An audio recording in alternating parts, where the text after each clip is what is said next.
Strobe Studios presents Michael Helgens and Greg Kilberger in The Watson Files.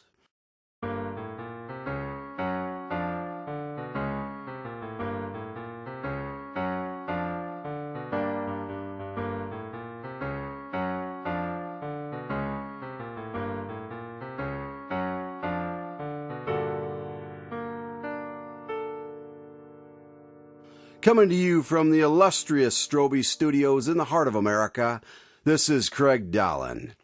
Have you thought about doing advertising but don't have the money, equipment, or know how to record a commercial? Contact the experts at Strobe Studios.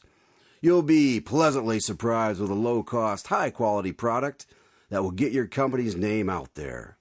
Check us out online at strobestudios.com.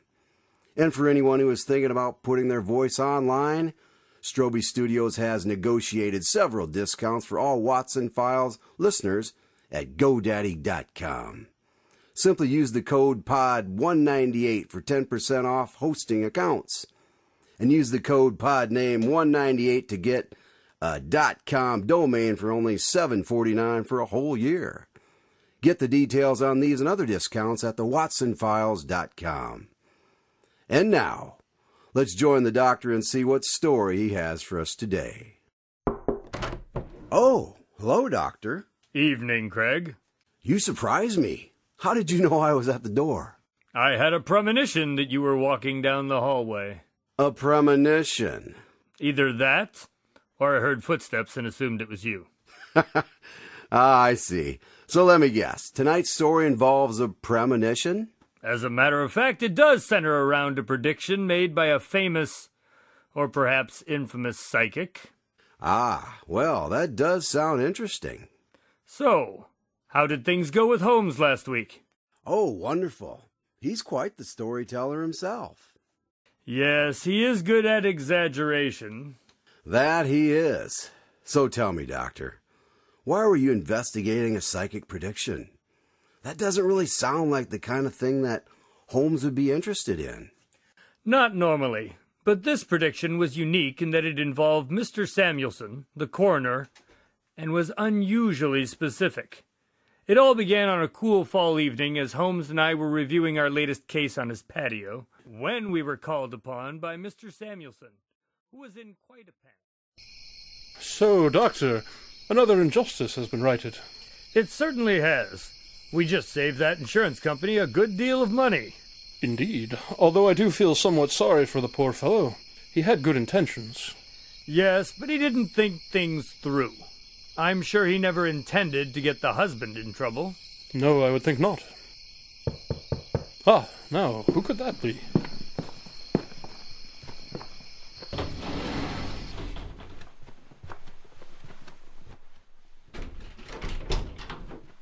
Are you Spencer Holmes? Yes, I am.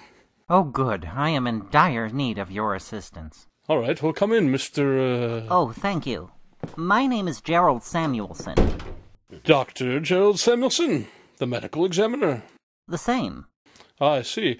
And what seems to be the trouble? Well, I received some bad news earlier today. Well, it seems I'm going to die tomorrow. According to whom?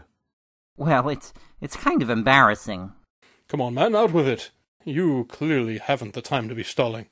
It was my psychic, Senor Estrella.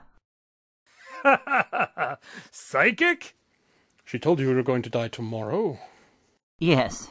Come now, Holmes. Surely you don't take a psychic's word seriously. I realize what you must think of me, On the contrary, my dear Watson, I believe we must consider very carefully what this woman had to say. Now, Gerald, what exactly were you told? Well, the readings seemed pretty normal at first, but then she became very nervous, as if something had scared her or something. I asked what was wrong, and at first she just refused to tell me, but I kept pressing her, and finally she relented. She said that something terrible was going to happen to me tomorrow. I asked, well, what kind of terrible? And she said, you're going to die. She used those words exactly, you're going to die? Yes. And she specified tomorrow?